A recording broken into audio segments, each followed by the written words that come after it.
नमस्कार सर्वांना. मी अशोक मिरगे आणि आपण ऐकत आहात मिरगेंची कविता. अनेक दिवसापासून माझ्या युट्यूब चॅनलला आपण उदंड असा प्रतिसाद दिला आणि माझ्या कविता शेअर केल्या, माझं चॅनल सबस्क्राईब केलं. त्याबद्दल सर्वांचे पहिल्यांदा आभार मानतो आणि माझ्या विषयाला सुरुवात करतो. आजचा विषय म्हणजे आपण यापूर्वीच ऐकलं आहे ते प्रकरण सध्या चालू आहे नीट परीक्षा फुटीचं.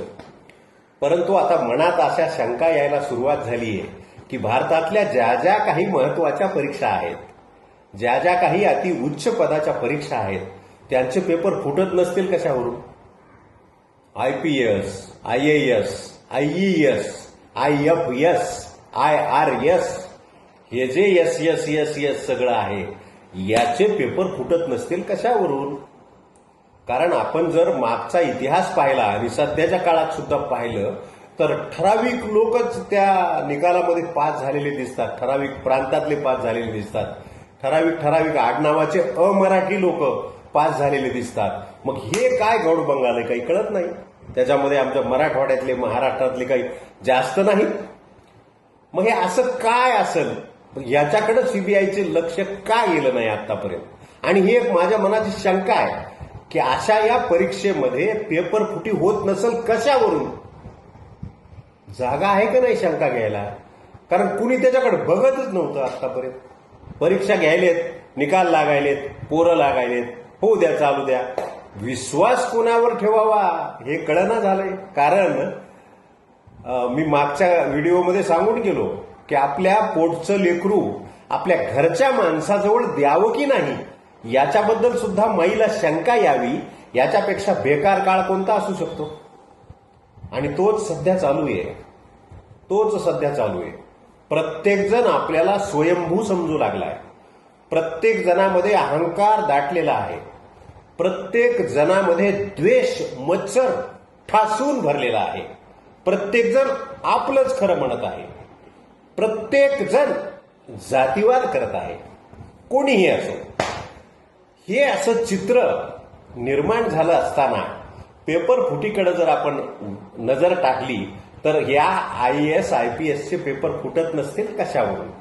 ही मला शंका आली आणि त्याच्यावर मी एक शंका म्हणून या 2-4 चारोळ्या तयार केल्या.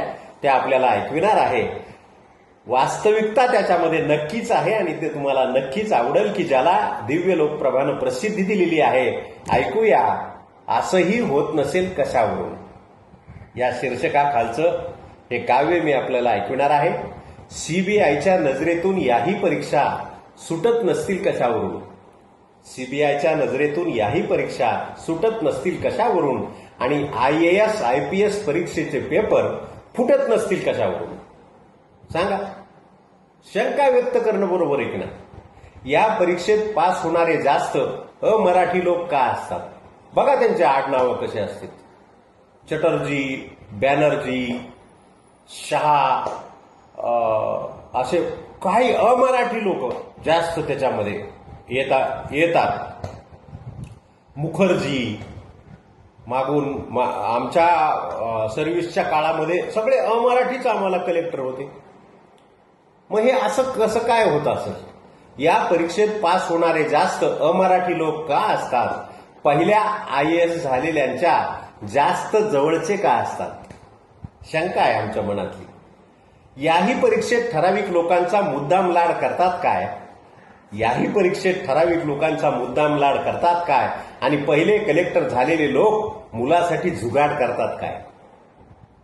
महत्वाचे प्रशासकीय निर्णय घेणारे जर पेपर फोडून आले असतील, समजा असं झालं असेल तर, महत्वाचे प्रशासकीय निर्णय घेणारे जर पेपर फोडून आले असतील, असं घडलं असेल तर चुकीचे निर्णय अशा लोकांकडून झाले असतील.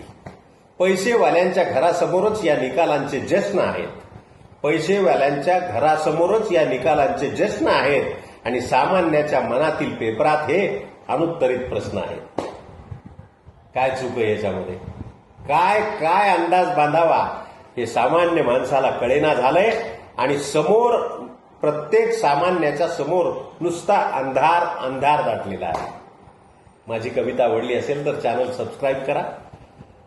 शेअर करा ही कविता जास्तीत जास्त. पुन्हा एखाद्या नवीन विषयावर मी आपल्याला भेटेल. तोपर्यंत सर्वांचे धन्यवाद.